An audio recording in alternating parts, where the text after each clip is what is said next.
नमस्ते अनिल भाई। और आपने जो एज ए ब्रदर इतने सुंदर शब्द कहे, सच तो ये है कि सब काम वही करती हैं।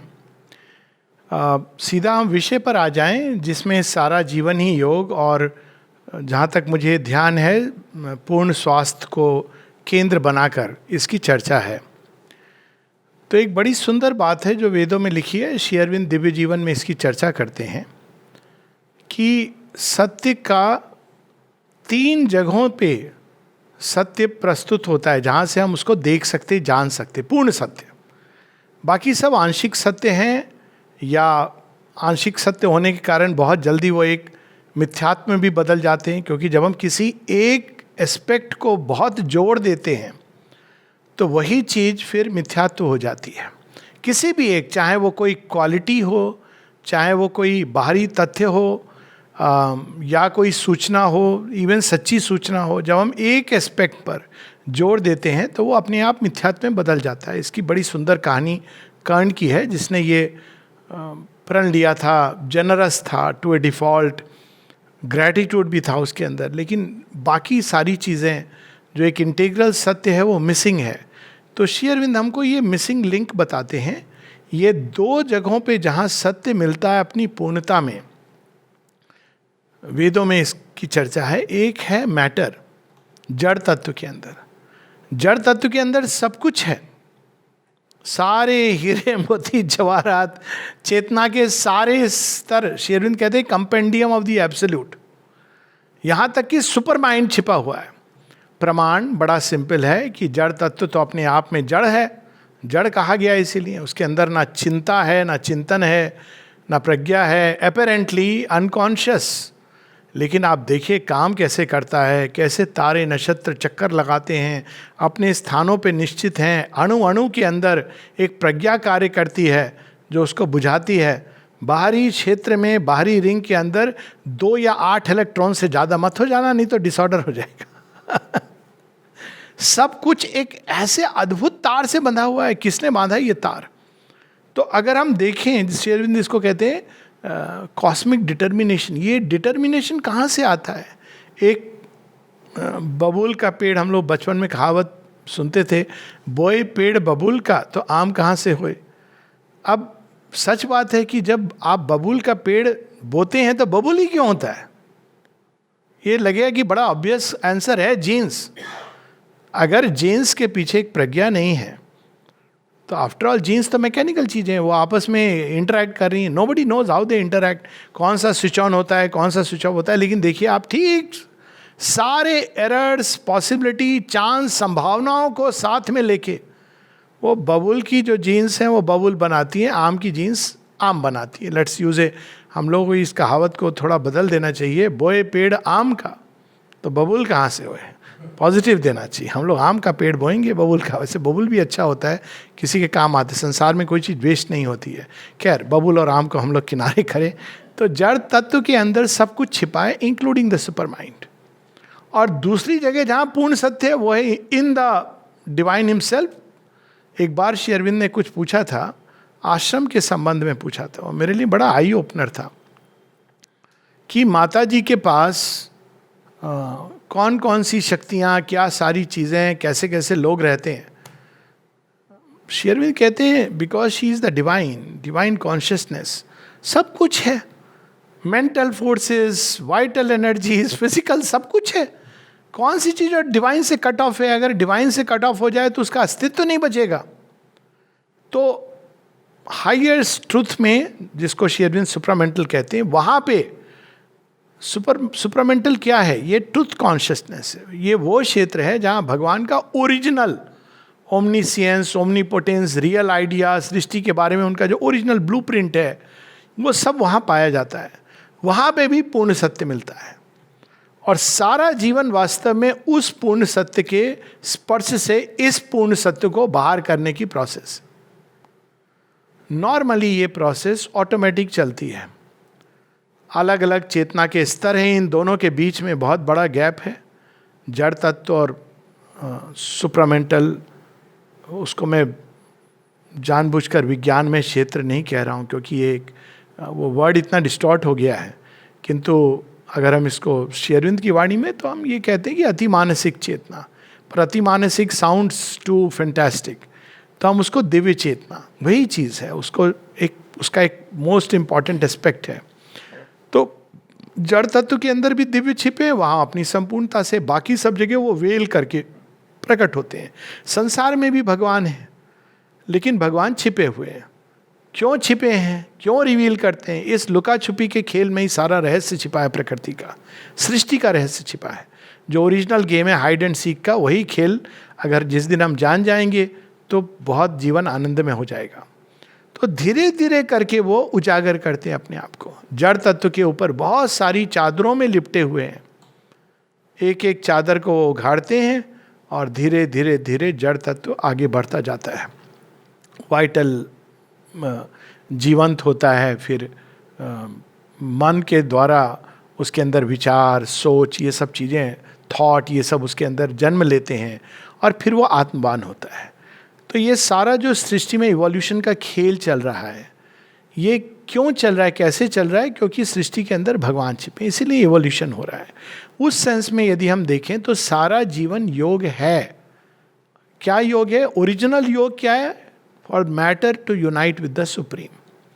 और आप देखिए कि सारे जीवन की जो प्रोसेस है उसमें कहीं ना कहीं यही सत्य को उद्घाटित करने का प्रयास है। चाहे वो शिवलिंग हो जिसमें हम देखते हैं divine soul with material nature, चाहे वो रामलीला हो जिसमें हम देखते हैं divine soul with Janaki Bhumija, उनके दोनों की यूनियन जो कितनी कठिन होती है, कितनी लगभग असंभव सी प्रतीत होती है, लास्ट में वापस भूमि में चली जाती हैं।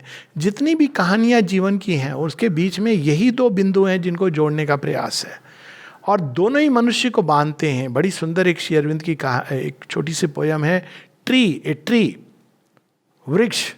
वृक्ष को देख के हम क्या देखते हैं?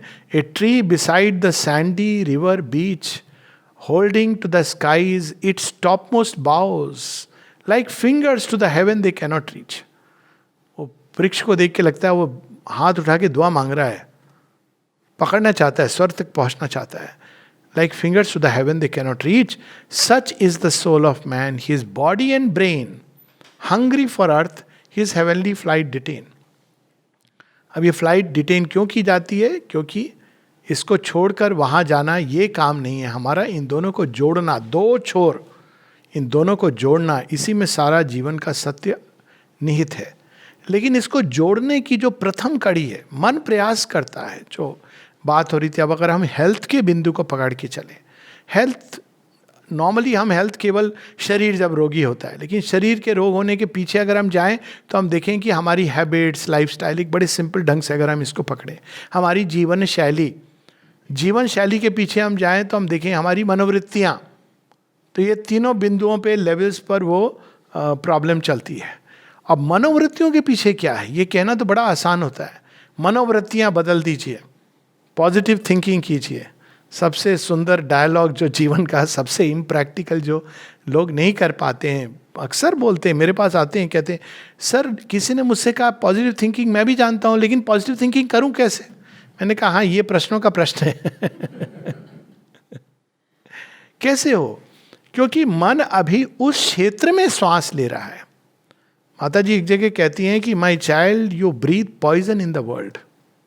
वो उस क्षेत्र में सांस लेता है जहाँ श्वास लेने मात्र से, जैसे हम लोग श्वास लेते हैं तो बहुत सारी चीज़ें ऑटोमेटिकली चली आती हैं, केवल हवा नहीं आती है, केवल ऑक्सीजन नहीं आता है। वो विज्ञान की किताब में है कि व्हेन वी ब्रीथ ऑक्सीजन, जिससे हम जीते हैं। ऑक्सीजन के साथ साथ और भी पोल्यूशन आता है, केवल फिजिकल पोल्यूशन नहीं आता है, एनवायरनमेंट की ना जाने कितने स्पंदन हमारे अंदर आते हैं। All that we breathe poison. तो वो वातावरण जिसमें हम जी रहे हैं, मीरा बाई ने कहा ना, ये संसार कांटे की बाड़ी, क्योंकि वो ऑटोमेटिकली वो चीज़ आती है हमारे अंदर, और जब वो चीज़ हमारे अंदर आती है तो विषाक्त करती है मन को। दिस इज द, यही प्रयोजन था कि माँ ने आश्रम जो बनाया उसको थोड़ा सा सेक्लूडेड रखा संसार के मिक्सचर से, क्योंकि उनको पता है कि अगर ये मिक्स होगा तो फिर वही बात होगी। कितने बार जब भी ऋषि मुनियों ने आश्रम बनाए, धर्म के जो जिन्होंने दृष्टा हुए, सब तो अच्छे से स्टार्ट करते थे, कहीं ना कहीं भगवान की बात थी, कहीं ना कहीं जीवन को अच्छा जीने की बात थी। वो खत्म कैसे हो जाते थे? क्योंकि उनके अंदर जो संसार का जो विष है, जो इतना अधिक उसकी जो चेतना है, एक महाअंधकार से भरी हुई चेतना है, वो उसको स्वैलो कर लेती थी या उसको डिस्टॉर्ट कर देती थी।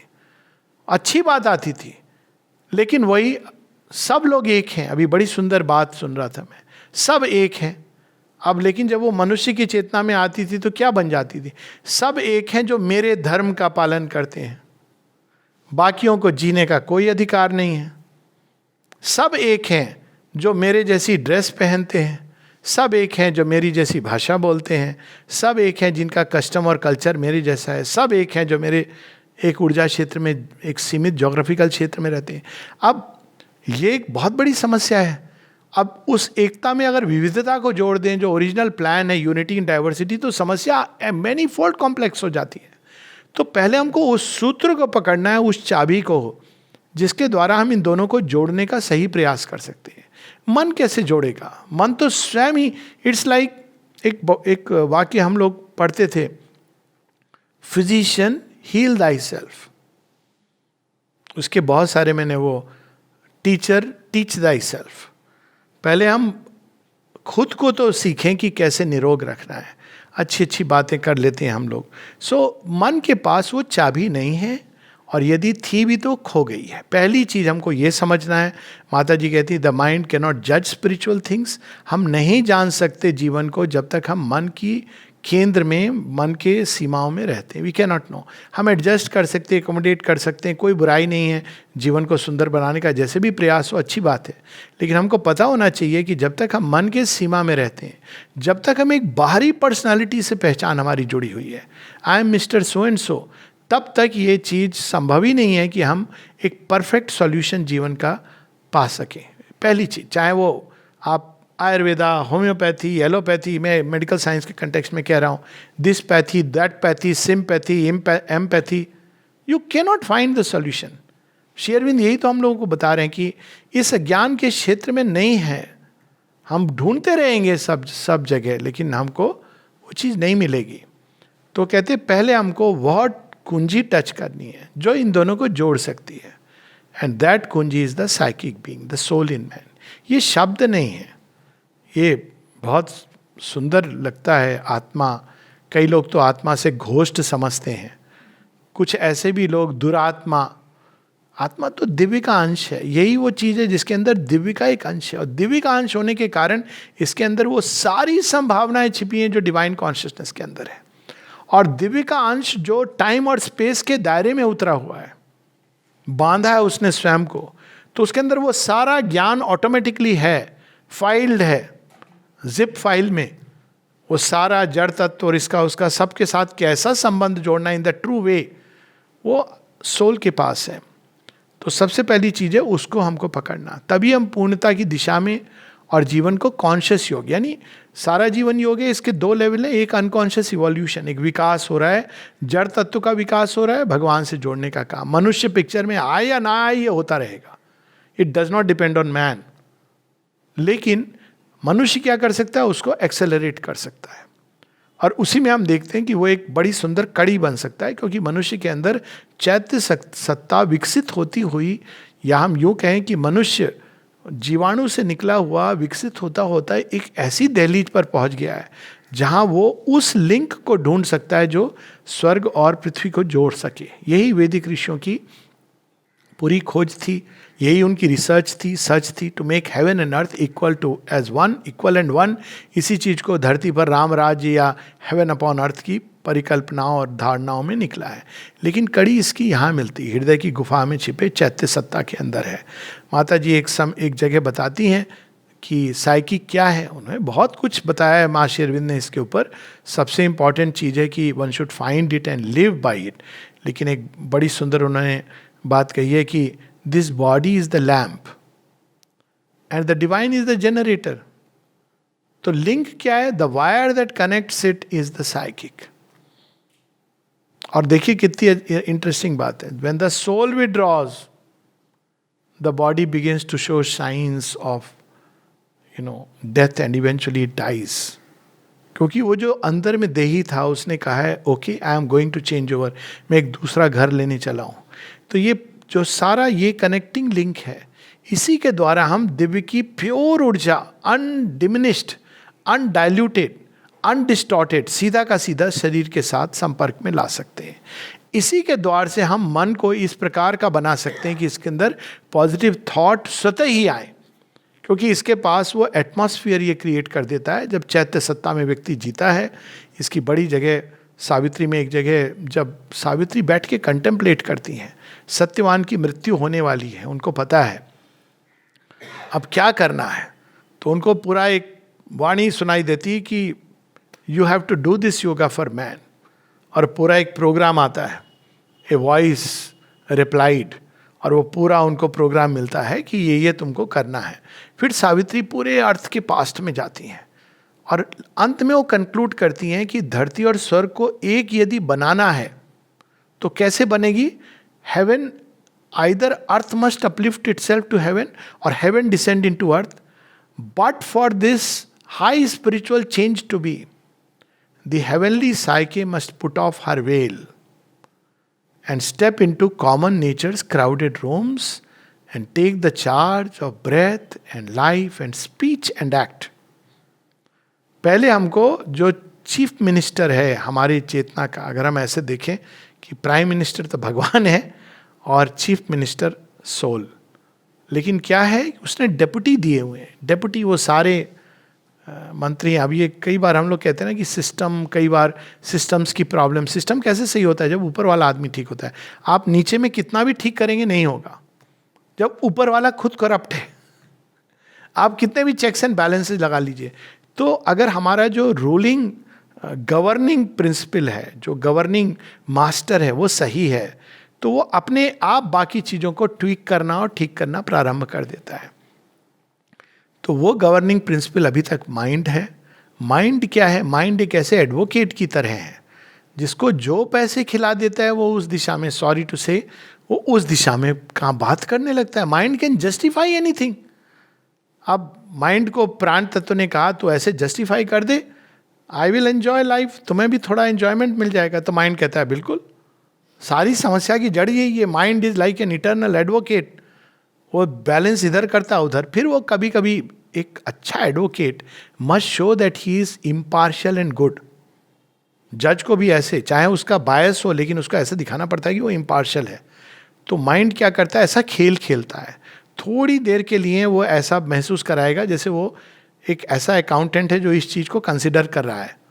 फिर थोड़ी देर बाद, क्योंकि उसने निर्णय कर लिया है किधर जाना है, वो इस चीज़ को ऊपर लाएगा। तो जब तक हम माइंड के रेन में हैं, जब तक मन हमको कंट्रोल करता है, तो स्पिरिचुअलिटी, योग, ये सारी चीज़ों का कोई मतलब ही नहीं होता है। फर्स्ट स्टेप है, गुरु नानक ने बड़े सुंदर शब्दों में कहा, ये तो कॉमन स्टेप है, पहला स्टेप, साधो मन का मान त्यागो। माता जी इसको कहते हैं, the first thing you must know is that the mind can not जज स्पिरिचुअल थिंग्स। साधो मन का मान त्यागो। आगे बताते हैं जिसका बड़ा एक इम्पॉर्टेंस है हमारी एवरीडे लाइफ में, काम क्रोध संगति दुर्जन की तासे अहनिश भागो। All life is yoga, everybody is divine, everybody is God. तो ये एक बहुत उच्च सत्य है। वहाँ तक पहुँचने के पहले कई सारे स्टेप्स हैं। उसमें पहला स्टेप ये है, काम क्रोध संगति दुर्जन की तासे अहनिश भागो। अस्तुति निंदा दो त्यागी और मान अपमाना, समता की बात कर रहे हैं। अगर हम हर चीज़ से हिल जाएंगे, किसी ने हमारी स्तुति कर दी, किसी ने निंदा कर दी, मान हो गया, अपमान हो गया, उसी में झूलते रहेंगे। ये डुअलिटी, इसका जो वर्ल्ड है हमको झुलाता रहता है। हर सुख के साथ एक दुख जुड़ा होता है, कभी कभी दो दुख जुड़े होते हैं यदि भगवान की बहुत बड़ी कृपा हो। जब कृपा नहीं होती है तो केवल सुख होता है, तो हम फंस जाते हैं उसमें। जब थोड़ी कृपा होती है तो हर सुख के साथ एक दुख जुड़ा होता है। जब भगवान की बड़ी अहेतु की कृपा है कि इसको तो छलांग लगवाना है इस बार, तो एक सुख के साथ 5 दुख, वो स्मॉल प्रिंट में लिखा होता है। सुख मिल गया, बड़ा खुश हो रहा आदमी, स्मॉल प्रिंट में लिखा है, you are buying 5 sorrows free of cost. हम पढ़ते हैं ना, बड़े एक्साइटेड होते हैं। हाँ, mutual funds are subject to market risk, कोई नहीं पढ़ता है, ये बड़ा बढ़ जाता है पैसा, इसको ले लो। तो उसी तरह की चीज़ है। तो हम झूलते रहते हैं, टेम्पररी साधन। अब इसका इंटीग्रल हेल्थ से क्या मतलब? यही है इसका अर्थ। हम टेम्पररी चीज़ों में उलझे रहते हैं, तो हम कितने सारे डिलेमास मॉडर्न मेडिसिन के कारण क्रिएट हुए हैं.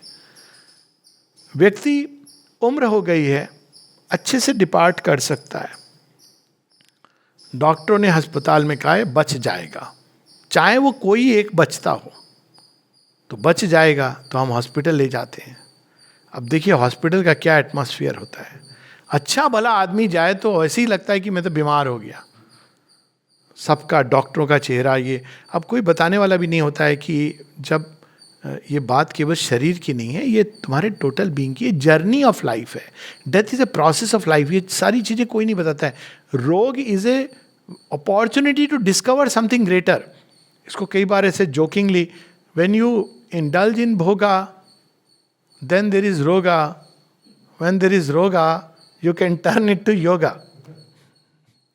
But take the other way around, when you take the life of yoga, then you bypass the roga and find the bhoga. Tena tyaktena bhunjita magrita kasya siddhana. Undertake yoga, you get rid of roga. But yoga is nothing to do with asanas. Yoga is union with the divine. अपने ही जो उच्चतम संभावना से जुड़ना, that is yoga. Yoga is not high intellectuality. Yoga is not philosophy. Yoga is not reading about scriptures. ये सब अच्छे हैं चीज़ें, better read scripture than useless gossip. कहीं ना कहीं वो माइंड के अंदर वो तैयार करती है किसी भूमि को. बट योगा इज जब हम अपने अंदर उस चीज़ को ढूंढ लेते हैं जो भगवान को जानता है और जो जोड़ सकता है हमको, जो हमारा संपर्क सूत्र है भगवान के साथ.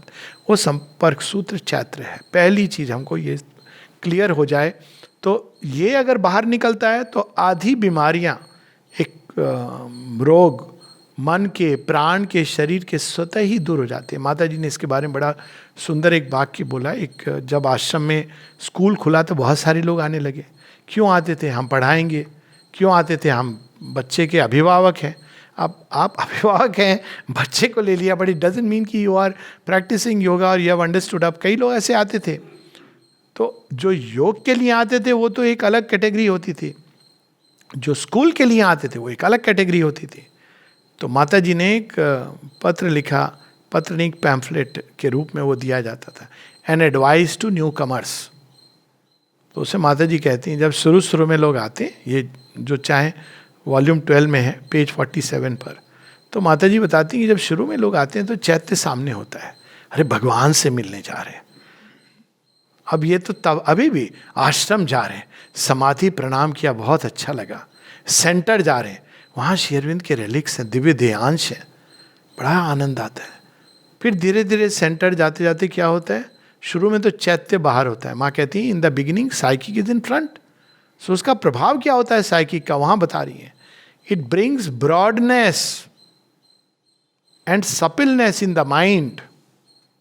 ब्रॉडनेस मतलब हम अचानक दूसरे के व्यू पॉइंट को भी कहते हैं, हाँ आपका भी अपनी जगह औचित्य है. सपिलनेस, चीज़ों को समझने की एक बुद्धि होती है, रिजिड बुद्धि. वो चीज़ों को बस जैसे मैंने समझा है वही. लेकिन there are so many ways through which we understand.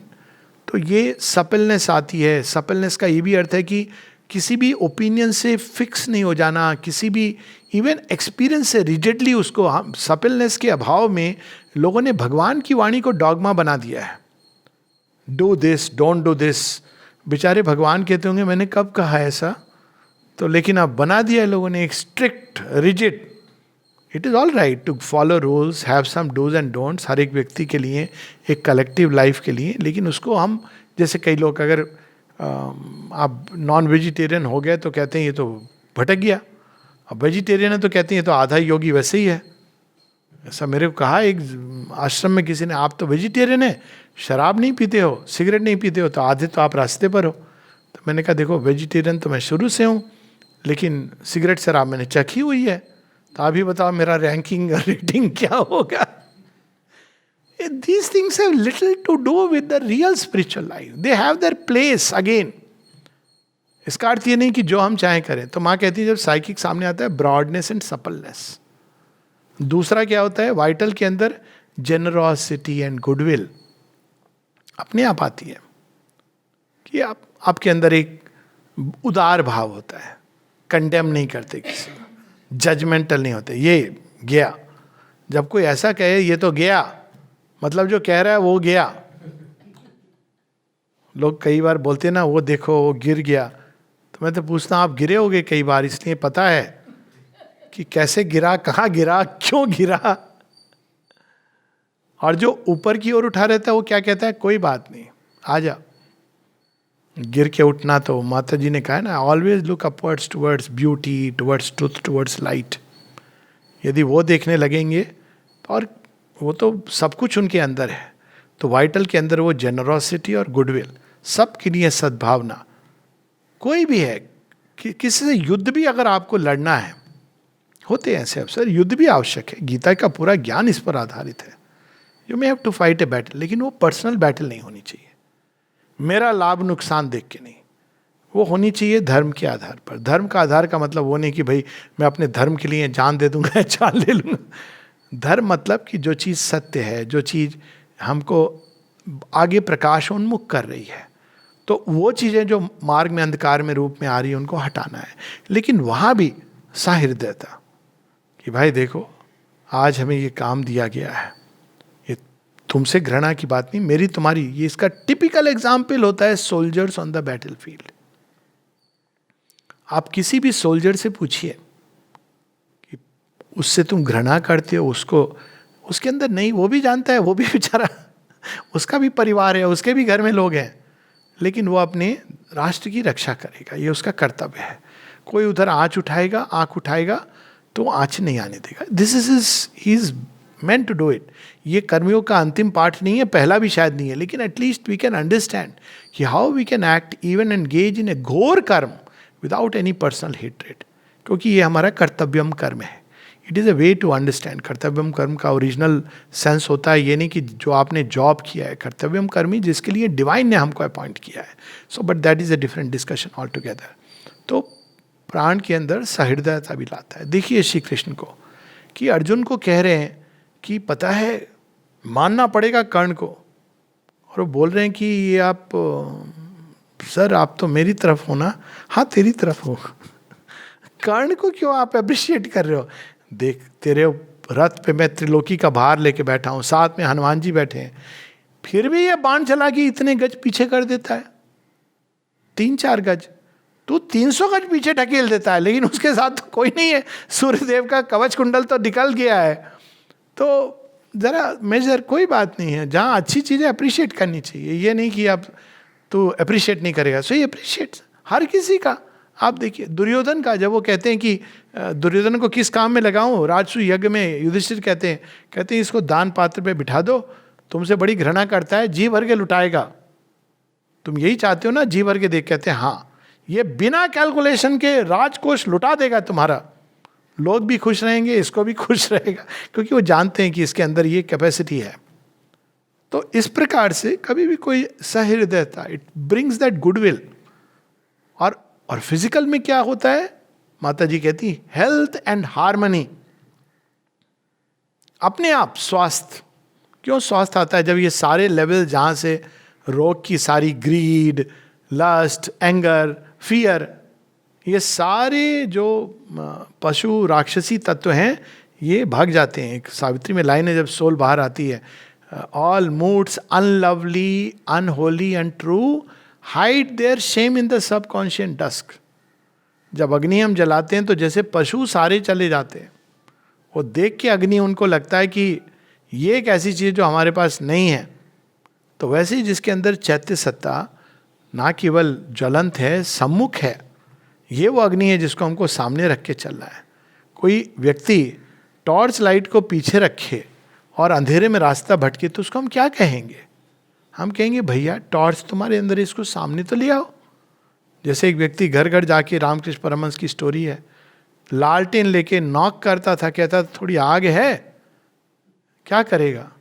अरे मुझे थोड़ी आग चाहिए, जो भी उसको जलाना था, चिलम या जो भी जलाना था।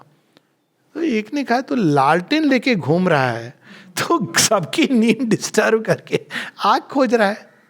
The fire that we carry hid within, उसको बाहर लाना, इसी को कहते हैं psychic coming to the forefront. अपने आप सारी चीज़ें शरीर के अंदर स्वस्थ, हारमोनियस, अपने आप उसके अंदर एक सेंस ऑफ बैलेंस, हार्मनी अपने आप आएगी, डिवाइन बैलेंस। उसको सिखाना नहीं पड़ेगा। ईगो कैसे सामंजस्य करती है? ईगो कहती है दिन के समय मंदिर चला जा, रात के समय मैकदा चला जा। ईगो ऐसे करती, दोनों को थोड़ा थोड़ा खाना दे देते हैं, वो भी खुश ये भी खुश। होता क्या है किसी का कोई असर नहीं होता है। भगवान के पास जाते हैं तो वो मैकदे का नशा न्यूट्रलाइज कर देते हैं, मैकदे में जाते हैं तो भगवान ने जो कुछ दिया है वो न्यूट्रलाइज होता है। अंत में हम बस सारी जिंदगी एक ही स्पॉट पे घूमते रहते हैं। So psychic change is the first key to integral yoga. उसके लिए पहले उसको खोजना है, उसको सामने लाना है। वो सारी उपाय तरीके सब श्री अरविंद माता जी ने लिखे हैं, लेकिन जो की है उसका सिंपलेस्ट की, जो श्री अरविंद ने कहा है साइकिक बीइंग को सामने कैसे लाना है, सिंपलेस्ट की, devotion, faith, surrender to the divine mother. यदि माँ में भक्ति है, भक्ति भी बहुत तरह की होती है, वो नाचने गाने वाली कूदने वाली भक्ति नहीं, शांत हृदय की गहराई से, वो भक्ति जो स्वयं को दे डालती है, कुछ मांगती नहीं, तुम्हारा हो जाऊं तुम स्वीकार लो। भक्ति जिसके अंदर ये भाव आ जाता है उसके अंदर मृत्यु आएगी पास में। जहां महाकाल खड़े हों मारकंडे, वहां काल कहां से आएगा? तो भक्ति, डिवोशन, फेथ। माता जी ने एक मैसेज दिया था, finally it is faith that cures.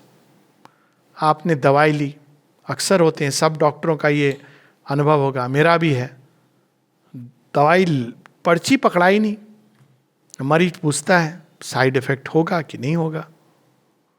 मैं कहता हूँ लिखे तो बहुत सारे, अगर तुम गूगल पढ़ कर आए हो, एक व्हाट्सएप में लिखा था कि बिना गूगल के अगर तुम कंसल्ट करते हो तो 500 रुपये मेरी फीस है, और गूगल कंसल्ट करके आए हो तो 1500, क्योंकि अब मुझे तुमको समझाना पड़ेगा लिस्टेड होना और एक्चुअल होने में अंतर है। पर मैं पूछता हूँ भैया देखो पानी पीते हो रोज? हाँ। पानी का साइड इफेक्ट होता है पानी के साथ हम क्या क्या लेते हैं? पानी के अंदर दिव्य तत्व भी डाल सकते हैं। बाय दिव्य श्री अरविंद बताते हैं, फेथ की बात चल रही है कि जब बारिन दा को, उनके यंगर ब्रदर को बुखार हुआ था, माउंटेन फीवर, तो अब कैसे ठीक हो? तो अब बहुत दिनों तक ज्वर था। उस समय बड़ा अच्छा था वो समय जब बहुत ज़्यादा एलोपैथिक दवाइयाँ नहीं थी, लोग फेथ से ठीक हो जाते थे। अब हम बीच की रास्ते में ना फेथ बचा, दवाई लेके भी मर जाते हैं। तो अब हम ना ये घर के रहे ना घाट के रहे, पर ये एक प्रोसेस है जिससे गुजरना है।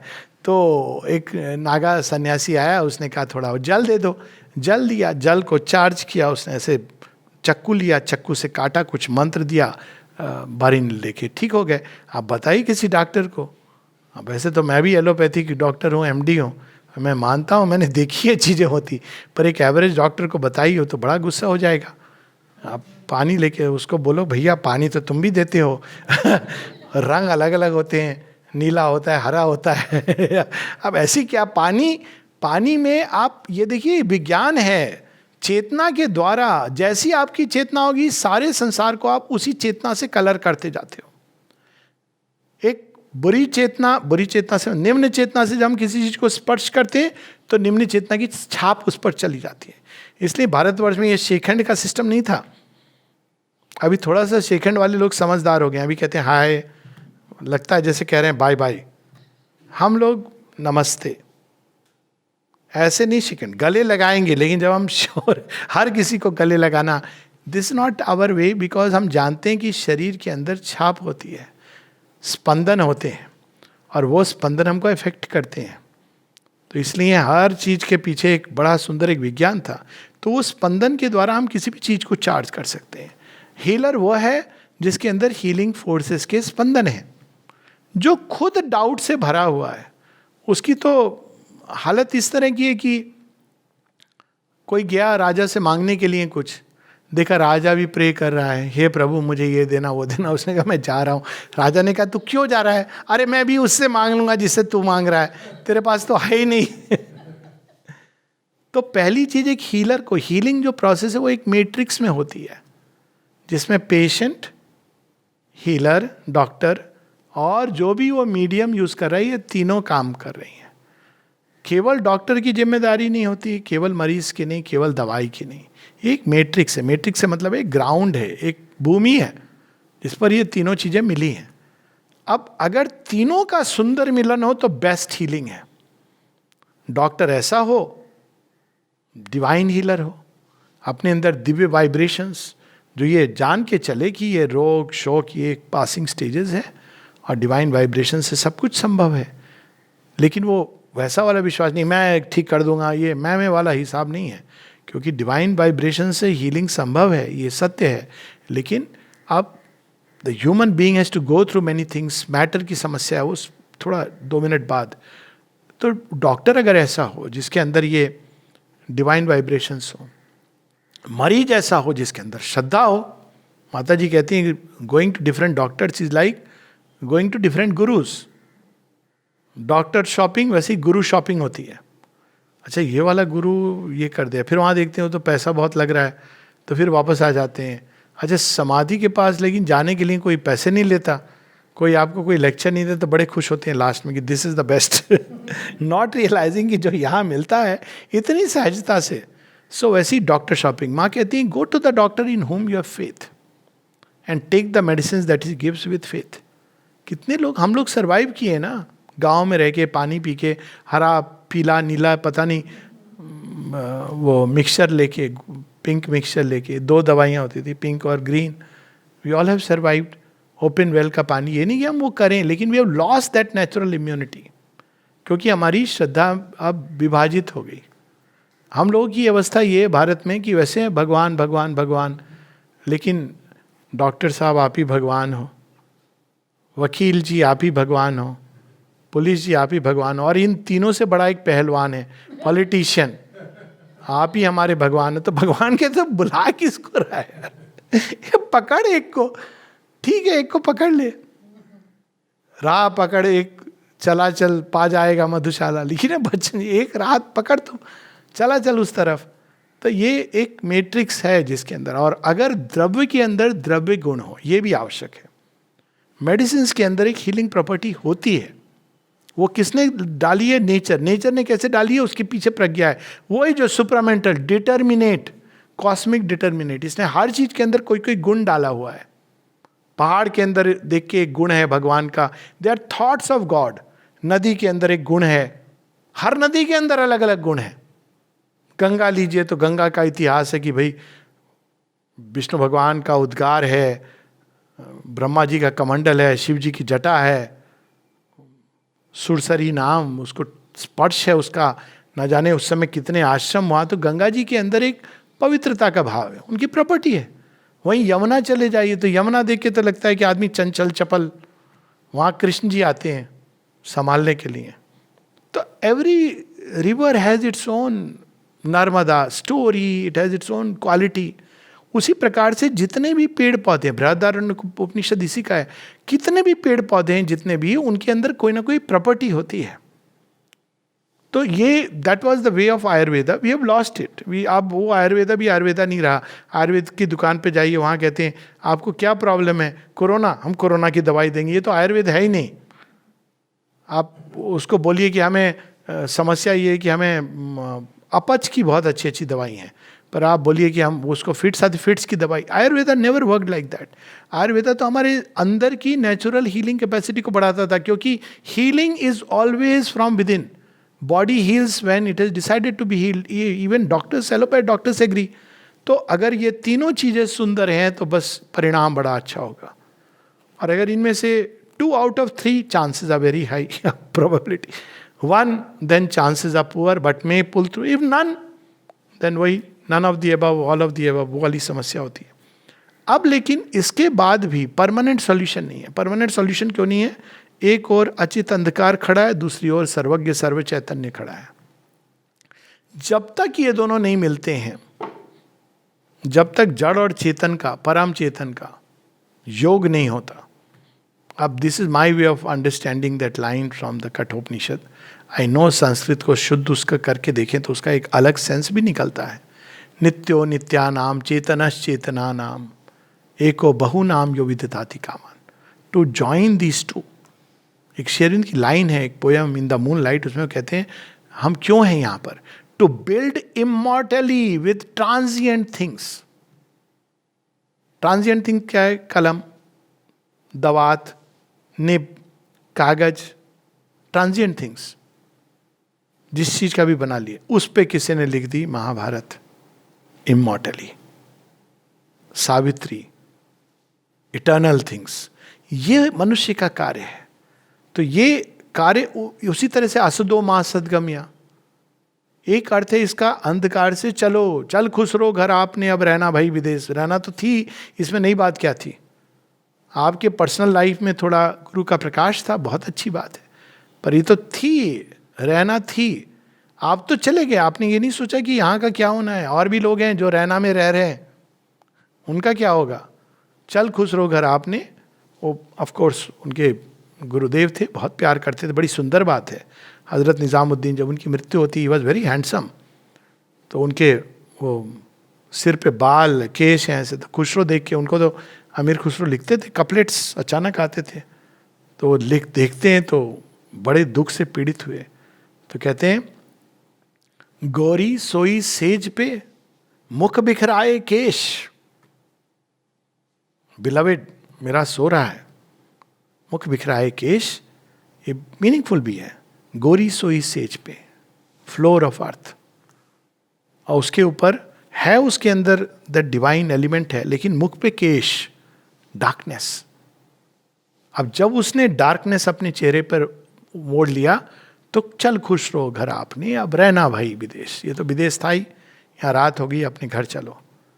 लेकिन ये सॉल्यूशन नहीं है. असदो मा सदगम्या is not, I mean it is one way to look at it from the untruth या फॉल्सहुड या non being to the true being. That is the first step.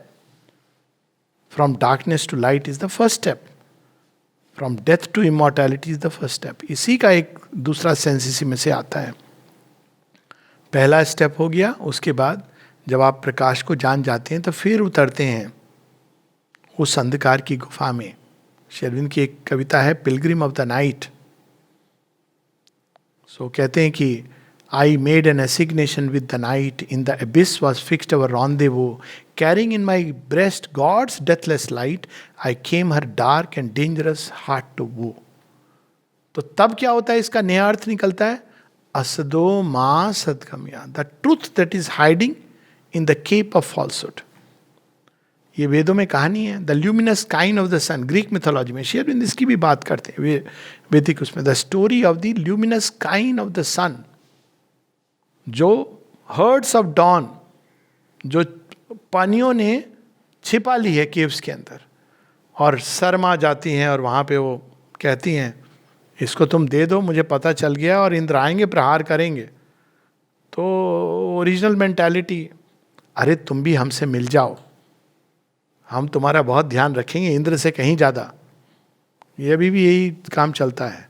अरे भगवान के पास तो अंत में क्या डिलाइट मिलेगा, अभी तो तुम सुख भोग लो. नॉट रियलाइजिंग भगवान के रास्ते पर जो मिलता है बड़ा परमानेंट और पक्का होता है, इंस्टेंट मिलता है. तो शर्मा रिफ्यूज करती हैं, फिर इंद्र का थंडर बोल्ट हो.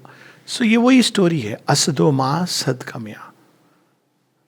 फॉल्सहुड क्या है? ट्रुथ का डिस्टॉर्शन है. झूठ क्या होता है? आधा सच या टूटा फूटा सच. अरे वो कितना खराब आदमी है, उसने मुझे मारा. आपने उसको गाली दी थी, आपने नहीं बताया. इस तरह लोग विक्टिम कार्ड प्ले करते हैं. पता है मैं किसके बारे में बोल रहा हूं? विक्टिम.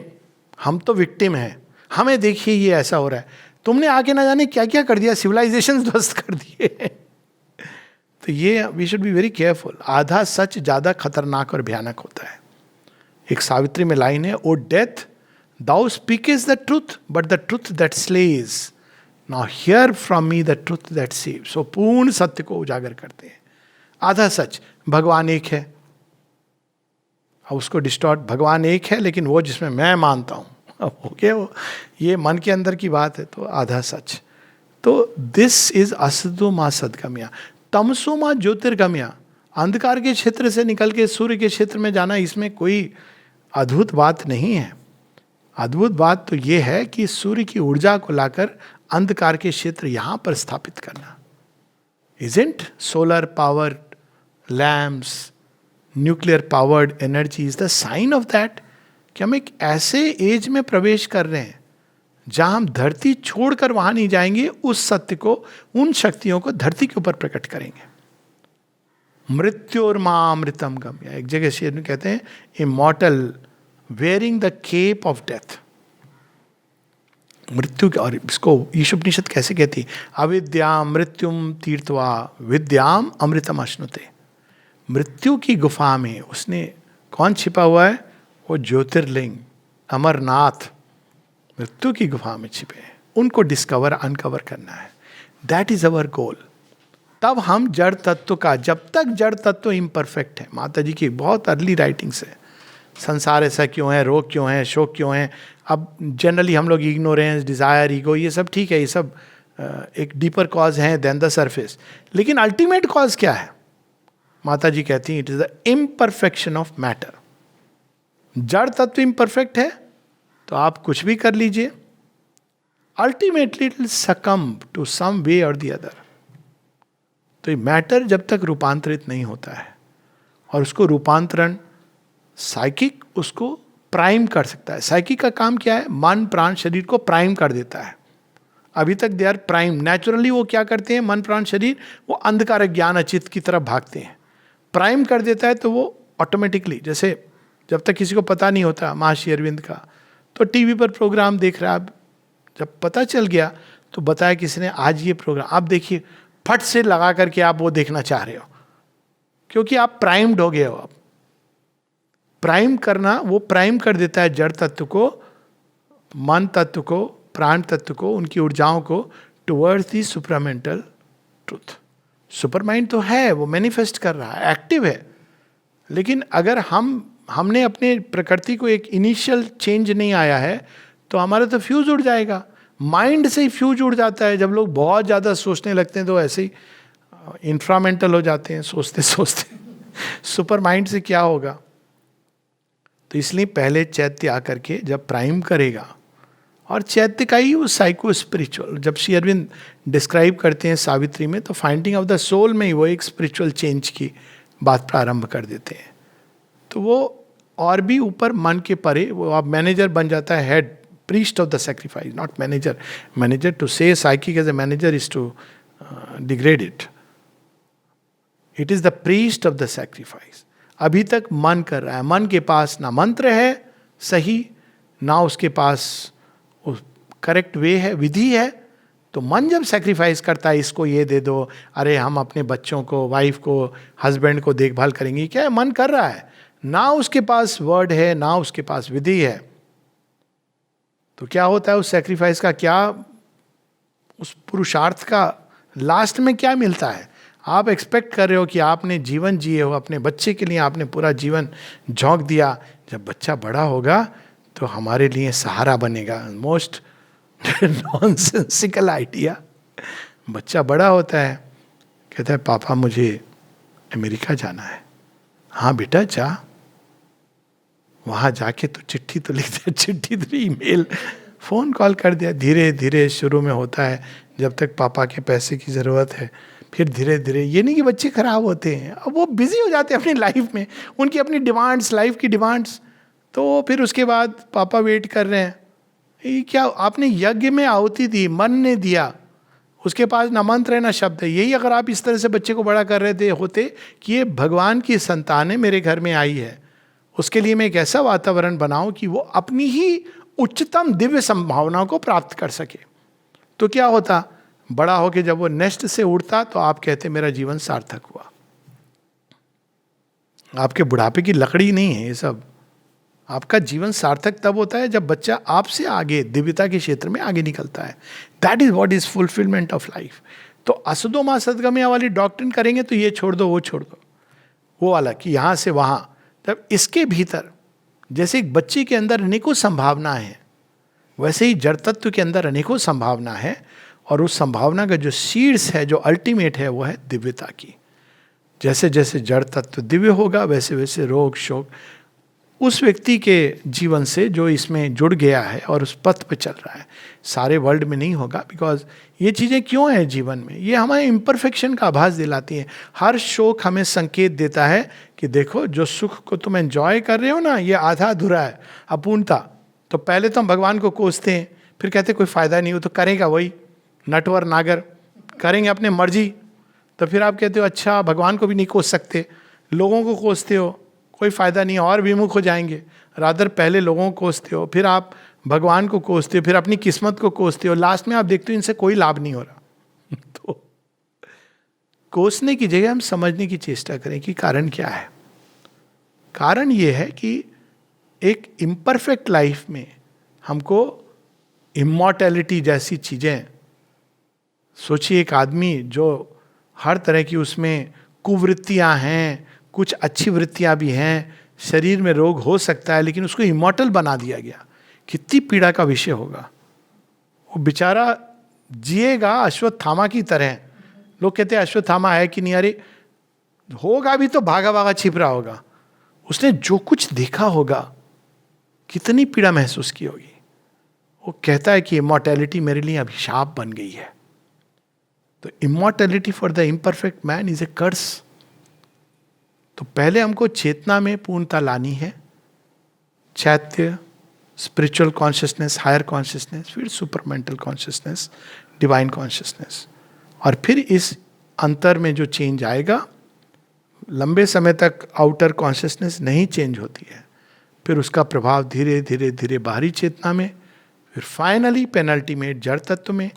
और तब जैसे कि जड़ तत्व के अंदर से एक जीवंत जीव जंतु निकले और जीव जंतुओं के अंदर से मनुष्य निकला, वैसे ही मनुष्य के अंदर एक दिव्य सत्ता को धारण किए हुए एक दिव्य मानव जन्म लेगा।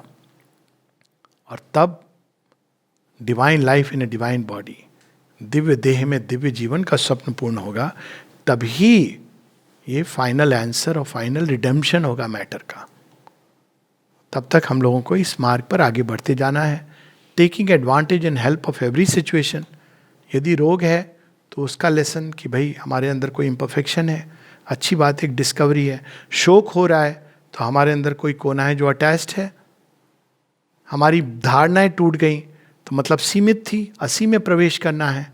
अज्ञान का बोध, अज्ञान का परिचय, ये सब चीज़ों की से हमको हेल्प डिराइव करनी है to grow toward that ultimate remedy, जो पहली बार संसार में श्री अरविंद इतनी स्पष्टता से प्रस्तुत कर रहे हैं। और तब हम कह सकते हैं इन द रियल सेंस कि सारा जीवन योग है। अभी वो सबकॉन्शियस है, तब सचेतन रूप से जब हम जड़ तत्व को भगवान के साथ, दिव्य के साथ जोड़ते हैं और उसके अंदर छिपी दिव्य संभावनाएं प्रकट होती हैं, देन अवर होल लाइफ, क्योंकि यहाँ तो हर चीज़ का बेसिस तो आधार तो जड़ तत्व है, तो तब हर जीवन की सारी गतिविधियाँ, इवन थिंकिंग कहीं ना कहीं वो जुड़ी होती है ब्रेन एक्टिविटी से। तो तब हम कह सकते हैं कि ऑल लाइफ इज योगा, सारा जीवन योग है। नमस्ते। कोई प्रश्न है तो हम ले सकते हैं। धन्यवाद सर। उपस्थित सभी दिव्य जनों को मेरा पुनः प्रणाम।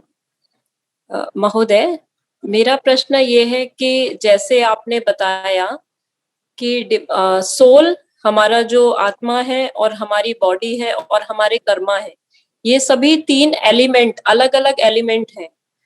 तो मैं ये जानना चाहती हूँ, क्या हमारे कर्म, क्या हमारे शरीर के कर्म और हमारी आत्मा का कर्म दोनों एक ही है या दोनों अलग है? धन्यवाद। कर्म की थ्योरी की मैंने अभी बात नहीं की इसमें, पर इस पर अन्यत्र बहुत सारी चर्चाएं हैं जो उपलब्ध हो जाएंगी। पर संक्षेप में आत्मा का कर्म और सोल का कर्म, तो इसमें हमको ये समझना है कि कर्म क्या है। अगर ओरिजिन में जाएं तो आत्मा एक ओरिजिनल इम्पल्शन देती है। जैसे भगवान ने सृष्टि को इम्पल्सन दिया, विसर्ग, ओरिजिनल कर्म भगवान का है, और वही उसी कर्म का जो ओरिजिनल स्पंदन है एक एक जीव के लिए, जो आप देखेंगे कि पशु पक्षी में इंस्टिंक्ट के रूप में है, वही आत्मा में अंतर्भास के रूप में, as an intuition, a kind of knowledge जो सोल के अंदर एम्बेडेड है। तो ये इम्पेल करती है हमारी चेतना को। लेकिन जो हमारा माइंड है, वाइटल है, बॉडी है, वो उसको ठीक ढंग से रिसीव नहीं कर पाता है। पहले तो कम्युनिकेशन लाइंस नहीं है, माइंड के अंदर वो आ भी जाता है तो क्वेश्चन करने लगता है, वाइटल मोह आसक्त है। अर्जुन की यही समस्या थी। ओरिजिनल जो उसका सोल का कर्म था, स्वधर्म था as a kshatriya to fight the great battle, लेकिन अब उसके मन ने उलझा दिया, क्योंकि गांधी जी ने नॉन वायलेंस की बात की थी। तो अर्जुन बहुत घबरा गया कि अब मैं ये सुनूं कि गांधी जी की बात सुनूं। साथ में उसने और भी बहुत थोड़ा इधर उधर से सुना हुआ था कि नहीं, नॉन वायलेंस इज द अहिंसा परमो धर्म। तो परेशान हो गया, बिकॉज उसका जो स्ट्रेट इम्पल्शन था as a kshatriya to fight for the right and the truth, वो मन ने उलझा दिया उसको।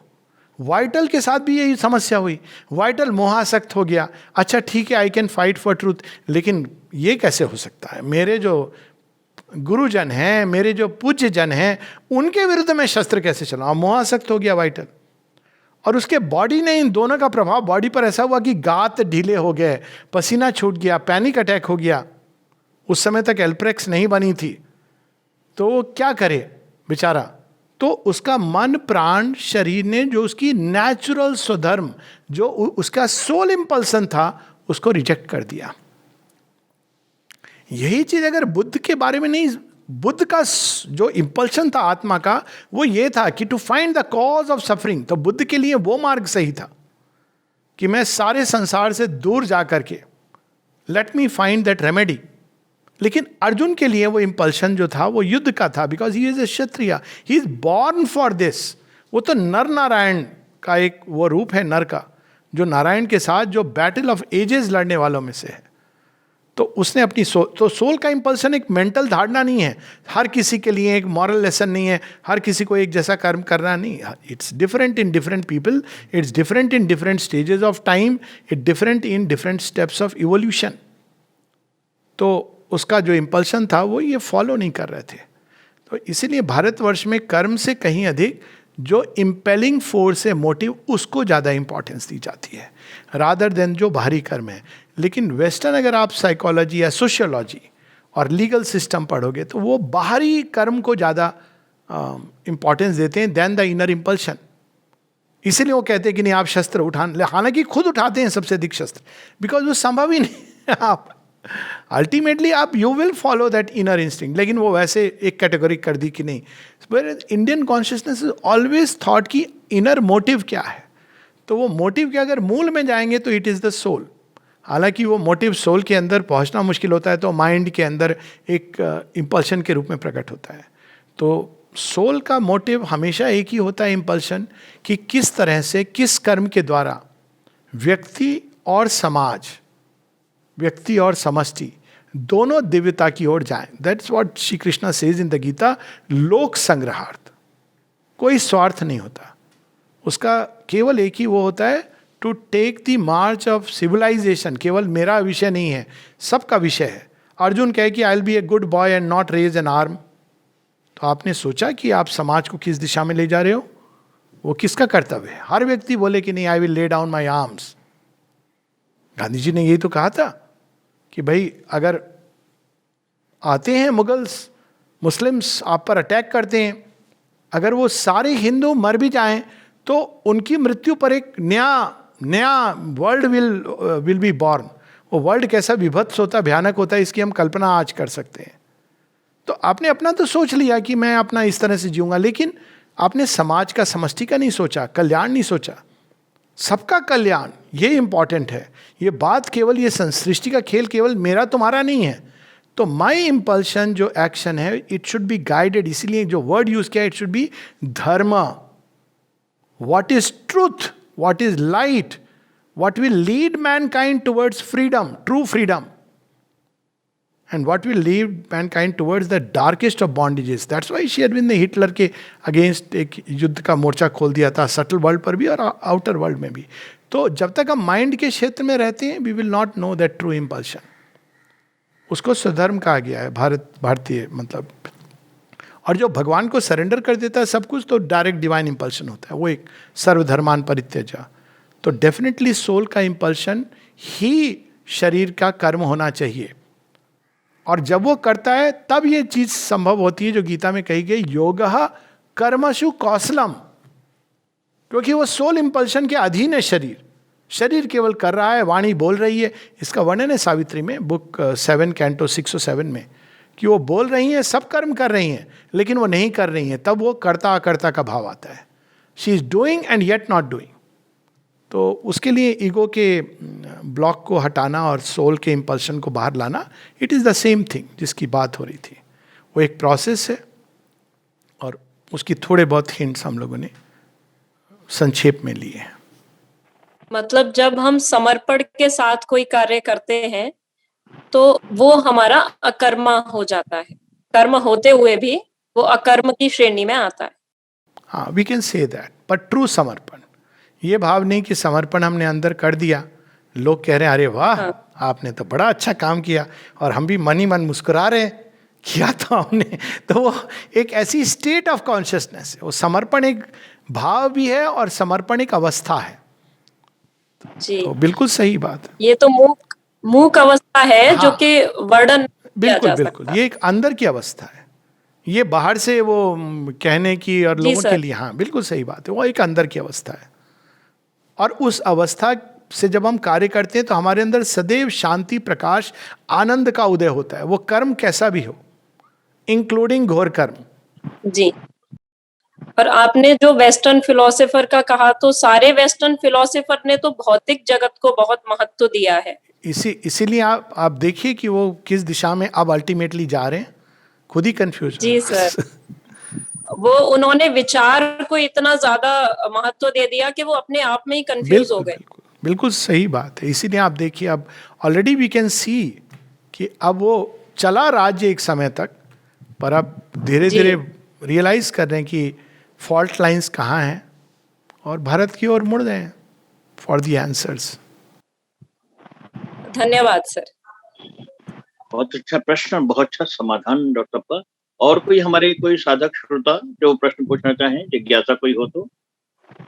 मानवर उपस्थित सभी माता की दिव्य आत्माओं में निहित जीवात्माओं को सादर नमन है। मानवर, हम ये जानना चाहते हैं कि विचार जो अभी आपने कहा, बगैर विचार के तो परिवर्तन ही नहीं होता, तो विचार तो अनिवार्य है मेरी समझ से। तो विचार, जब सद्विचार होंगे तभी तो परिवर्तन आएगा ना। हाँ कहिए। दूसरी चीज एक ये है, एक जो व्यक्तिगत समस्या है मानवर, वो आस्था और विश्वास जो है ये निरंतर नहीं चलता। इस पर चलते वक्त बड़ा संदेह या कह लीजिए वो लुप्त होने लगता है। इसका क्या उपाय हो सकता है? तो जो मैंने जो बताया चैत्य सत्ता के बाहर आने का, जो श्री अरविंद के आलोक में, तो वो एक 1 स्टेप सोल्यूशन है। मतलब एक आजकल सिस्टम चला ना, 1 स्टेप शॉप। आप वहाँ जाइए, वहाँ कपड़े लत्ते से लेके खाना पीना सब सामान मिलेगा। जूता, Samsung I should take the name of the brand, okay, कोई भी फ़ोन आपको मिल जाएगा वहाँ, सारी समस्याओं का। वहाँ एक थिएटर भी होगा। ये एक 1 step solution is to find the soul. लेकिन यदि हम नहीं कर सकते तो भी हम विचारों के अंदर अगर पूरी तरह उनको स्टॉप भी नहीं कर सकते तो उनको शांत तो कर सकते हैं, शांति का आवाहन कर सकते हैं। ऐसे ऊर्जा क्षेत्रों में जा सकते हैं जहाँ शांति है। इसीलिए पुराने समय में लोग पहाड़ों में जाते थे।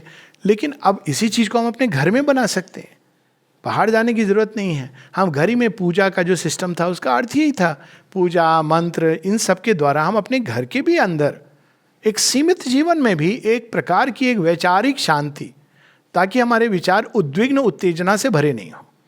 दोनों प्रकार हो सकते हैं ना विचारों के। एक तो प्राण तत्व छटपटाता और विचारों के रूप में प्रकट होता है, और दूसरा है कि विचार शांत होते हैं, उद्विग्न नहीं होते, उत्तेजना से भरे नहीं होते, तो उनके अंदर एक अलग प्रकाश कार्य करता है। विचार is just a capsule, it's a vehicle. वो तो एक फॉर्म है, वर्ड्स का, ध्वनि और शब्दों का एक वो संयोजन है। लेकिन ध्वनि और शब्दों के अंदर क्या भरा है वो चेतना है, वो इंपॉर्टेंट है। तो हम अपनी चेतना को सुंदर बनाएं, शांत बनाएं, और दिव्यता अगर बड़ी लगती है तो कम से कम उसके अंदर थोड़े से सत्य को लाने का, प्रकाश को लाने की चेष्टा करें। वो कैसे आएगा?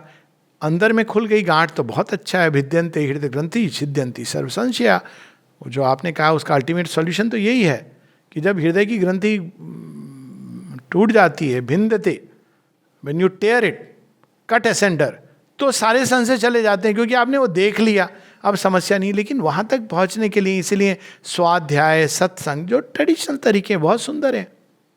अक्सर मैं करता हूं कि अगर डाउट्स है मन में, read mother and Shri Aurobindo rather than discussing with people. आप खुद ही देखेंगे कि वो डाउट्स चले जाते हैं, क्योंकि वो वाणी सिद्ध वाणी है। यही अंतर होता है एक सिद्ध वाणी में और एक जिसने उस सत्य को जिया नहीं है वो बोल रहा है। सिद्ध वाणी जो होती है वो डायरेक्टली उसके अंदर वो चीज़ हो चुकी है, डाउट्स चले गए हैं।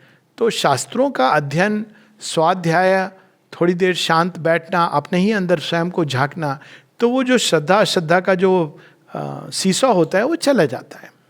लेकिन जब तक वो चीज़ नहीं आती तब तक ये फ्लक्चुएशन सबके जीवन में चलता है। Not to worry about it, finally the divine takes care. समर्पण के बारे में इस व्याख्यान में काफी चर्चा हुई और सदा से ही श्री अरविंद की माँ के साहित्य में हम पढ़ते रहे। बट हम जैसे सामान्य लोगों को कैसे समझ में आए कि हमारा समर्पण ठीक है या हम समर्पण में आगे बढ़ रहे हैं या ये सच्चा समर्पण है। जैसे श्री रामकृष्ण परमहंस जी बोला करते थे कि एक बिल्ली के बच्चे की तरह आपका समर्पण होना चाहिए अपनी माँ के प्रति। तो हम कैसे अपने आप को समझें कि हमारा समर्पण सच्चा है? ठीक है, तो थोड़ा मार्गदर्शन तो करें। प्रश्न ये है कि अब कैसे समझें कि समर्पण सच्चा है। सबसे पहले तो जो घटनाएं होंगी हमारे जीवन में, जो कुछ घटित होगा, जो परिस्थितियां बदलेंगी, उससे हमारे अंदर उद्विग्नता, संदेह कुछ नहीं आएगा। क्योंकि जब एक बार हमने अपने आप को भगवान को सौंप दिया सच्चाई से, तो इतना तो स्पष्ट होना चाहिए कि now he is taking us. अब टाइम टू टाइम हमारे जीवन में जो जो चीज़ें होती हैं हमको वो समर्पण करते जाना है। तो दो लेवल होते हैं समर्पण के। एक होता है सेंट्रल सरेंडर, कि हे प्रभु आज से मैं तुम्हारा हूँ, मेरी नियति अब मेरी नियति नहीं है, आप इसको नचाओगे, जो बिल्ली के बच्चे की बात हुई। अब समर्पण सच्चा है कि नहीं कैसे पता चलता है? बिल्ली के बच्चे को जब बिल्ली लेके जाती है, कैसे ट्रेन करती है? कभी अचानक वो पहले बताती है कूद, नहीं कूदता है तो धक्का देती है, और कूद जाता है बिल्ली का बच्चा, फिर वो उसको मुंह में पकड़ करके लेके जाती है। तो बिल्ली का बच्चा तो माँ करता रहता है, वो ये नहीं कहता कहाँ ले जा रही हो, क्यों ले जा रही हो, ये सब नहीं करता है। तो जिस दिन समर्पण सच्चा होगा, एक तो केंद्रीय समर्पण हो गया, लेकिन अब जीवन में बहुत सारी चीज़ें प्रकट होंगी, घटनाएं होंगी, जीवन की दैनिक दिनचर्या होगी, जीवन शैली होगी, उन सबको उनको ऑफर करते जाना है। तो उसका पहला लक्षण होता है कि जीवन में जो परिणाम आते हैं वो चाहे हमारे बाहरी सत्ता को, हमारे ईगो को आहत करें या उनको जॉय दें, इन सब के प्रति हम एक सच्चा समर्पण, हम ना केवल संभाव बल्कि ये विश्वास के साथ कि जो हो रहा है हमारे जीवन में वो शुभ होगा। इसको श्री अरविंद कहते हैं कल्याण श्रद्धा। तो एक संभाव होता है कि we just bear it, endure it, पर मन में चल रहा है हे भगवान ये क्या कर दिया तूने मेरे जीवन में, मैंने तो अपना जीवन सौंपा था। मानो बाकी सबके जीवन में कुछ नहीं होता है, straight away I am getting a VIP पास। ऐसा नहीं है, कई कारण होते हैं, विजडम नहीं होती हम लोगों को, तो हम नहीं समझ पाते। लेकिन सच्चा समर्पण है तो अंदर में ये कल्याण श्रद्धा रहेगी कि जो भी हो रहा है, जो भी होगा, अल्टीमेटली इससे भगवान हमको उस इटर्नल शुभ की ओर ले जाएंगे। बड़ी सुंदर लाइन्स हैं सावित्री में, whether it seem good or evil to men's eyes, always for good the secret will works. तो इसको कहते हैं कल्याण श्रद्धा। उस समय नहीं समझ आएगा, यदि हम जाएंगे उस प्रोसेस से तो ज्ञान भी आएगा। दूसरी चीज समर्पण के साथ आती है जो नेक्स्ट लेवल की है, वह complete obedience to the divine guidance. ये बड़ा कठिन, सबसे कठिन ये होता है। भगवान ने अब डिवाइन गाइडेंस अंदर से, श्री अरविंद ने तो कोई बचने का रास्ता नहीं छोड़ा है कि अंदर से गाइडेंस आ रही, मैं ये करूँ वो करूँ, सब लिख करके कह के चले गए। आपने पढ़ लिया, अब आपसे वो चीज हो नहीं पा रही है, तो मतलब समर्पण अधूरा है। तो क्या करना है इस स्टेट में? ये कॉमन प्रॉब्लम है, सबसे बड़ी प्रॉब्लम यही है। क्यों? ज्ञान समझ रहा है, मन समझ रहा है, लेकिन संकल्प और इच्छा हावी है उस पर। तो करना क्या है? उसको भी समर्पण करते जाना है। अपनी जो अशक्तताएं हैं, अक्षमताएं हैं, तो वो सब समर्पण करना है कि माँ I know I should do this. Justify नहीं करना है। जहाँ जस्टिफिकेशन होता है वहाँ समस्या होती है, वहाँ समर्पण नहीं है। जहाँ विद्रोह है वहाँ समर्पण नहीं है। कि हमने समर्पण तो कर दिया, पर देखो मेरा शत्रु जीत गया। अब गीता में तो लिखा है कि ये तो आसुरिक थॉट है। तो उस समय हमको ये कहना है कि प्रभु नहीं समझ आ रही आपकी लीला, मेरे अंदर बहुत सारी वीकनेसेस हैं, नो जस्टिफिकेशन, और ये भी मैं आपको देता चल रहा हूँ, आप इनको क्योर करो, मुझे ठीक करो, आमूल चूल ठीक करो। 1000 बार यदि वापस हम लौटते हैं तो 1001 बार करना है। तो समर्पण के साथ फेथ, एंड्योरेंस, परसिवरेंस, एस्पिरेशन की सिंसेरिटी, ये सब जुड़े हुए शब्द हैं। क्योंकि एंड्योर करना पड़ेगा, बिल्ली के बच्चे को एंड्योर करना पड़ता है। जब माँ धक्का देती है तो to take that challenge of life. तो इस प्रकार से जब हम बढ़ते जाते हैं, लेकिन अगर मन के अंदर विद्रोह, शंका, संशय, ये सब अगर आ रहे हैं तो निश्चित रूप से समर्पण पूरा नहीं है। ये नहीं कि नहीं है, किया है, एक स्टार्ट में समर्पण किया है, लेकिन लाइफ जब ये चैलेंजेस देती हैं तो समर्पण पूरा नहीं। यदि हम भ्रमित हो रहे हैं तो उसके कई उपाय होते हैं उससे निकलने के। एक उपाय है कि अंधकार भी जब आ रहा है तो उसके पीछे कहना है कि सांवरे सलोने तो तुम हो, लेकिन ये कौन सा तुमने सांवरे सलोने के ऊपर ये कालिक लगा के क्यों आ गए हो? एक काला वाला मास्क हटाओ, सलोना वाला दिखाओ। Every darkness is nothing but A well. तो ये धीरे धीरे अभ्यास के साथ ये चीजें आ जाती हैं। शांति आती है समर्पण से, उद्विग्नता नहीं आती है, क्योंकि आपको पता है आपने बागडोर जिनके हाथ में सौंपी है वो रणभूमि, और उनका तो रिकॉर्ड ही यही रहा है कि वो ले जाते हैं, कुरुक्षेत्र से भी निकाल के ले जाएंगे। यदि आपने समर्पण किया है तो फिर श्रद्धा आ जाती कि he will take me through all this. नमस्ते। बहुत बहुत सुंदर समाधान, और लगता है निरंतर सुनते रहें, डॉक्टर साहब बोलते रहें और निरंतर वो धारा बहती है।